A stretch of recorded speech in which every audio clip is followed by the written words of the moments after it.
तर नाशिकच्या तपोवनमधली जी काही झाडं तोडणार येणार आहे त्यासाठी अजितदादांनी देखील आता विरोध केलेला आहे, त्याच्या पद्धतीचं ट्विट देखील केलं. असं आहे की कुंभमेळा हा आपल्या सगळ्यांकरता महत्त्वाचा आहे, त्याचवेळी पर्यावरणही महत्त्वाचं आहे, झाडे महत्त्वाची आहेत. आणि मी असेल, शिंदेसाहेब असतील किंवा अजितदादा असतील, कोणाचंच हे मत नाही की अशा प्रकारची झाडं तोडली गेली पाहिजेत.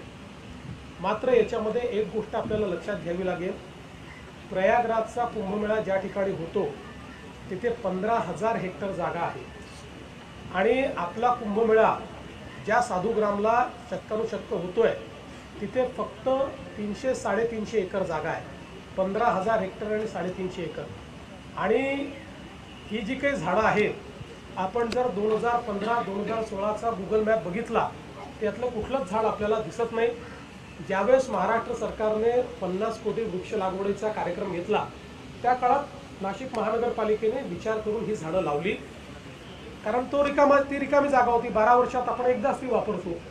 आता ज्यावेळी तिथे साधुग्रामचा विचार झाला त्यावेळी साधुग्राम तिथे तयार करता येत नाही, कारण डेन्स अशा प्रकारची झाडं झालेली आहेत. आणि म्हणून आता हा प्रश्न निर्माण झालेला आहे.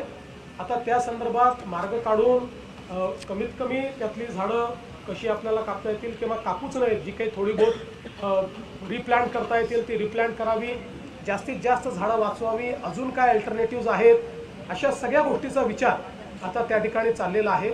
मला एवढंच वाटतं की विनाकारण या संदर्भात ॲक्टिव्हिजम करणं काही लोकांनी सुरू केलं आहे. काही लोक पर्यावरणवादी बनलेले आहेत. म्हणजे पर्यावरणवादी जे असतील त्यांच्याबद्दल मला फार त्यांच्याबद्दल आदर आहे, पण काही लोक राजकीय कारणाने देखील पर्यावरणवादी बनलेले आहेत. त्यांना माझं एवढंच म्हणणं आहे की कुंभमेळा हा निसर्गाशी साधर्म्य साधणाराच आपल्या संस्कृतीचं एक प्रतीक आहे. त्यामुळे यातनं आम्ही अशा प्रकारचा मार्ग काढू की ज्यातनं निश्चितपणे पर्यावरणाचाही ऱ्हास होणार नाही.